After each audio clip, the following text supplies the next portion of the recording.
Fala galera, a nossa videoaula de hoje vai ser sobre revisão para avaliação que vocês vão fazer, tá bom?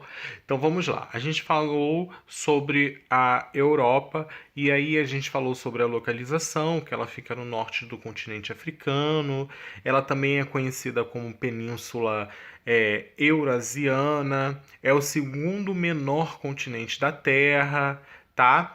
E aí, em comparação com os outros continentes, é muito pequeno territorialmente. Entretanto, possui uma grande importância econômica, tá? E é o complemento do continente asiático. Assim, a gente pode destacar os aspectos físicos, políticos, econômicos e históricos culturais, tá?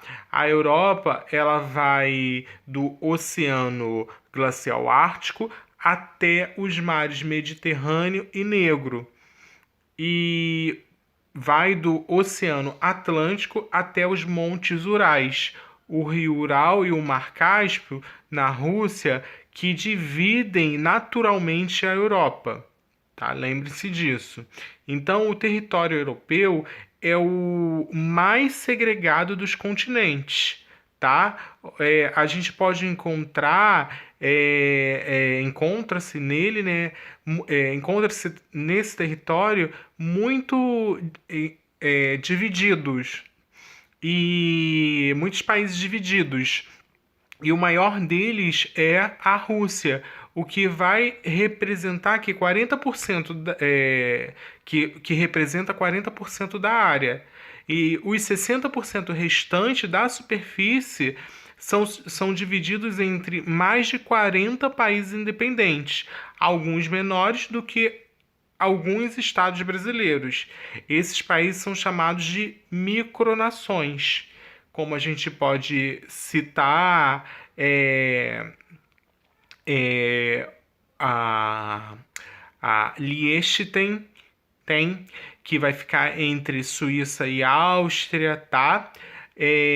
Também o Mônaco, que vai ficar San Marino, tá? Que são arquipélagos do mar Mediterrâneo no sul da Europa, tá bom? Então, a gente, na verdade, não é no sul da Europa, é no sul da Itália ali.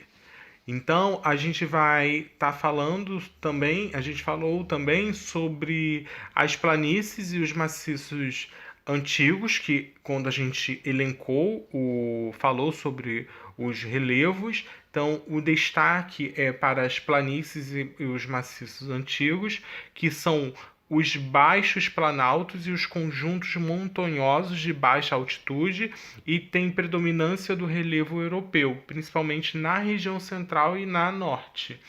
Os dobramentos modernos, que são conjuntos montanhosos recentes e de elevada altitude que se formam através de processo de orogênese, que vão ocorrer na faixa que se estende da Península Ibérica ao Mar Cáspio, e as planícies elas concentram-se ao longo da Europa Central, estendendo-se das ilhas britânicas aos montes Urais na Rússia. Tá? A gente vai destacar a importância e extensão às planícies londrinas, holandesas, a germânica, a polonesa, a húngara e a russa, tá bom? A gente vai lembrar também dos Pirineus, que vão se estender por cerca de 450 quilômetros ao longo da fronteira da França com Espanha. Suas altitudes superam em alguns trechos de 3.000 metros, sendo seu ponto culminante o pico do Aneto, com mais de 3.400 metros, o Cáucaso, que está localizado entre os mares Negro e Cáspio, com terras da Rússia, da Geórgia, da Armênia, do Azerbaijão, e nessa cordilheira que fica o pico mais alto de toda a Europa, que é o Monte Elbro, Aí a gente falou sobre os apeninos,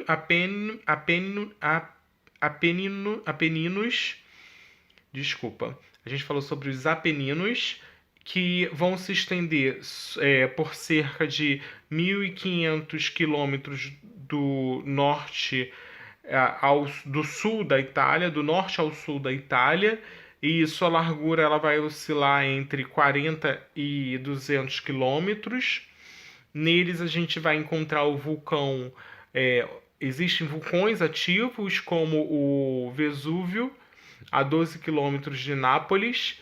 A gente encontra os Cárpatos, que vão se estender por cerca de 1.500 quilômetros de terras, da Eslováquia, Polônia e Ucrânia. Os Alpes, que formam um arco de aproximadamente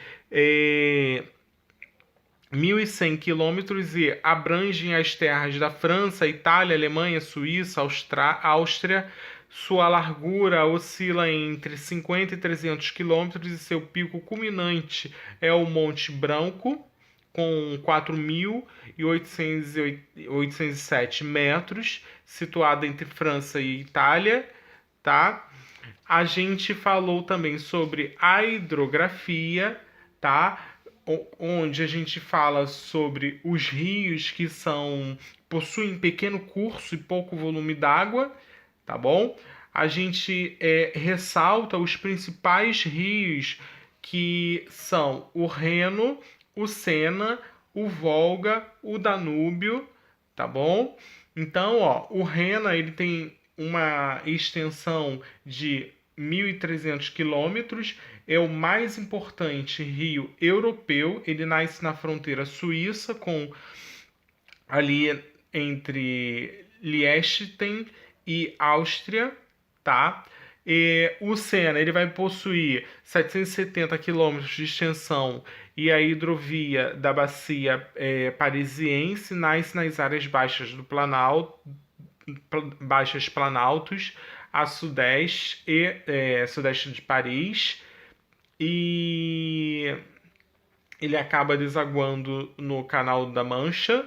O Rádano também, que eu esqueci de falar, que é um dos principais. Então, um dos principais é Reno, Sena, Ródano, Volga e Danúbio. Então, a gente tem o Rádano, vamos falar a especificação dele, que com aproximadamente 800 quilômetros de extensão, também localizado na França, passa pelo Lago Genebra, na Suíça, e se estende até o Mar Mediterrâneo. O Volga é o maior rio europeu, tá? Com 3.531 quilômetros de extensão. Nasce no Planalto do Valdai, em Moscou, onde corta a planície russa e deságua no Mar Cáspio. E o Danúbio é o segundo maior rio da Europa, com cerca de 2.800 quilômetros de extensão. Ele nasce na Alemanha e deságua no Mar Negro, tá? O clima, a gente vai ter o clima europeu, ele vai ser caracterizado pela predominância da zona temperada no hemisfério norte, e os principais fatores de destaque do clima são a latitude, a altitude, a maritimidade, os ventos, as correntes marítimas, o polar. Aí a gente vai ter o clima polar e subpolar, o temperado, o oceano, o temperado oceânico, o temperado continental, mediterrâneo, o frio de montanha. A gente também fala tem a questão das vegetação. A vegetação, a gente vai ter tundra, estepes, florestas boreal ou taiga, floresta temperada. Aí a tundra ela vai se localizar nas regiões de clima subpolar. Os estepes, eles são campos ao sul da floresta temperada, tá? A vegetação mediterrânea, ela localiza-se no sul da Europa. A floresta temperada, ela encontra-se ao sul da floresta boreal. A floresta boreal ou taiga são típicas de regiões, né, ao sul da tundra, ok? Então, a gente falou sobre a Europa Oriental, que é a região dos países que, durante o século XX, na Guerra Fria, faziam parte do quê? Da antiga União Soviética e são conhecidas como ex-repúblicas soviéticas. Então, a gente deve entender como ficou dividida essas regiões, né? Então, a gente tem o Balcãs, a gente tem o leste europeu, a gente vai ter a Península Escandinava. Então, os Balcãs é a região mais problemática de dinâmica territorial do leste europeu, dividindo os conflitos que vão fragmentar, que fragmentaram, né, a ex-Iugoslávia durante a Guerra Fria e atualmente, tá? A gente tem o leste europeu, que essa região é composta por vários estados que têm nomenclatura e estrutura territorial bem parecida. A, a desintegração da Iugoslávia comprometeu as nações que buscavam a independência e até hoje os conflitos internos persistem.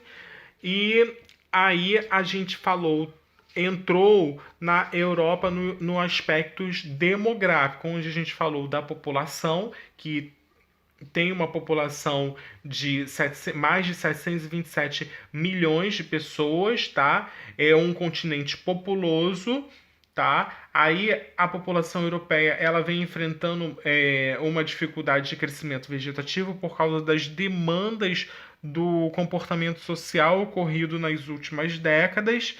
Isso vai refletir na tabela no que? No crescimento, né, da população.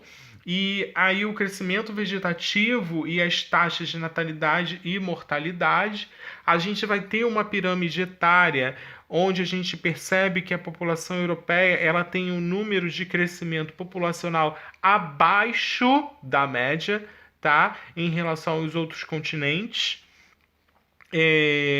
A gente tem também a questão do desemprego, que a gente constata o desemprego acentuado na Europa e possivelmente e provavelmente é, eles são provenientes de vários fatores, dentre eles o acelerado processo de globalização. A gente tem a questão da informatização e a robótica que geram o que a gente chama de desemprego estrutural. E aí, dentro desse desemprego estrutural, o que também acarreta é a xenofobia, que parte do pressuposto que a gente pode compreender a xenofobia dentro do continente como o preconceito gerado por nativos a imigrantes, que vai dificultar o acesso à regulamentação da pirâmide etária, uma vez que para alguns países a imigração seria necessária para futuramente não haver problemas de arrecadamento de impostos e desenvolvimento do país. Outro motivo que a gente pode elencar para esse problema de desemprego na Europa, ele não está ligado à tecnologia das fábricas, mas também quanto à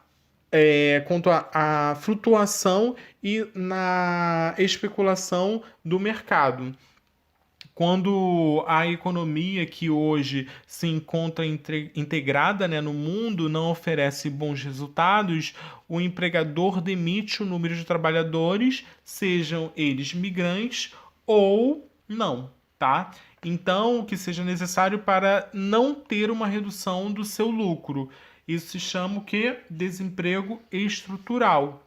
A gente, dentro desse assunto, falando sobre a Europa, a gente acabou falando sobre também sobre os aspectos econômicos, com destaques para as energias que são renováveis, e não renováveis.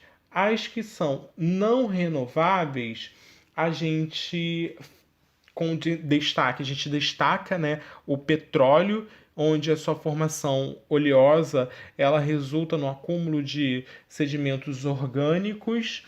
A gente com destaque para energia renováveis, a gente tem as hidrelétricas, a eólica e a energia solar.